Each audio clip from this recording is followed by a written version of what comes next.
जय हिंद, नमस्कार, खुशामदीद, आदाब। मैं बहुआयामी दल से डॉक्टर के.एम. आमिश लखनऊ से विपक्ष की भूमिका में बात कर रहे हैं।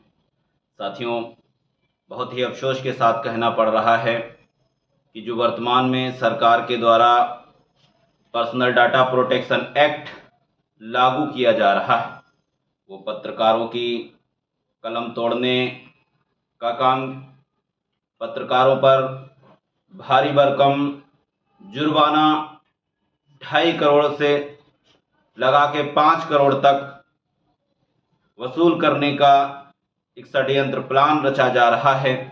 शायद ही किसी पत्रकार की ऐसी स्थिति और औकात हो कि वो 5 करोड़ जुर्माना भर सके।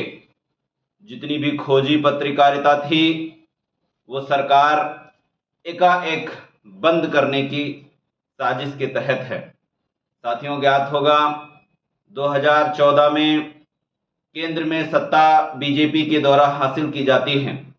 आते आते हमारे भारत के प्रधानमंत्री जी ने फॉरेन फंडिंग FCRA रोका और RTI का गला काटने का काम किया।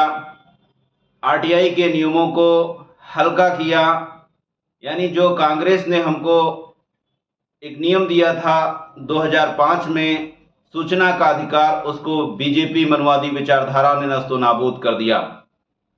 शायद 2018 और 23 से इस अध्यादेश को लागू कराए जाने की इसलिए षड्यंत्र और प्लान की साजिश थी कि आम आदमी पार्टी के जो अध्यक्ष हैं अरविंद केजरीवाल जी के द्वारा भारत के प्रधानमंत्री जी की डिग्री पूछ ली गई कि वो पढ़े लिखे हैं कि नहीं।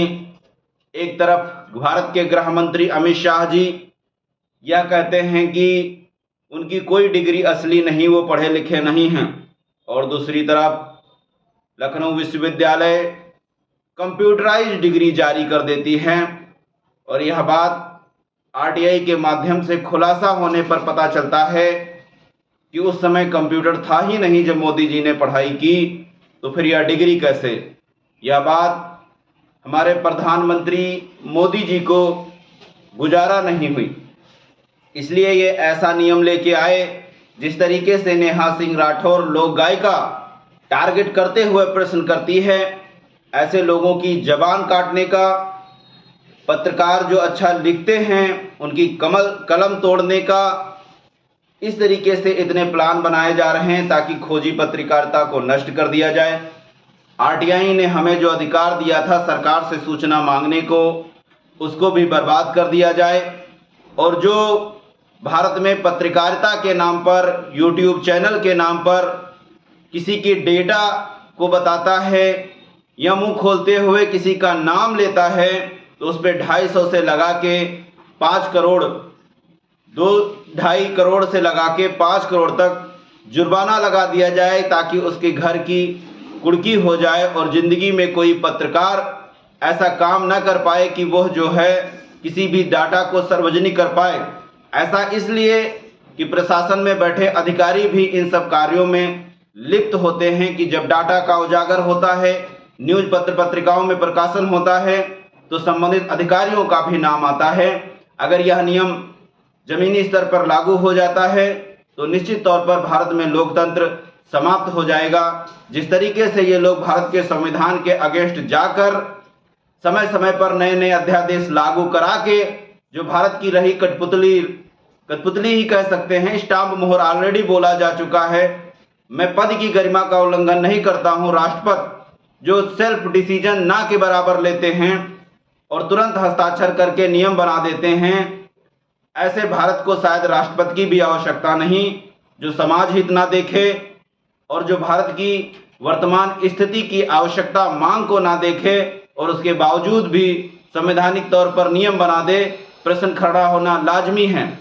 और भारत की न्याय प्रणाली को क्या कहा जाए, जब मनवादी विचारधारा के न्यायाधीश ही अपने मन के अकॉर्डिंग निर्णय लेने, तो आलोचना होना लाजमी हो जाता है।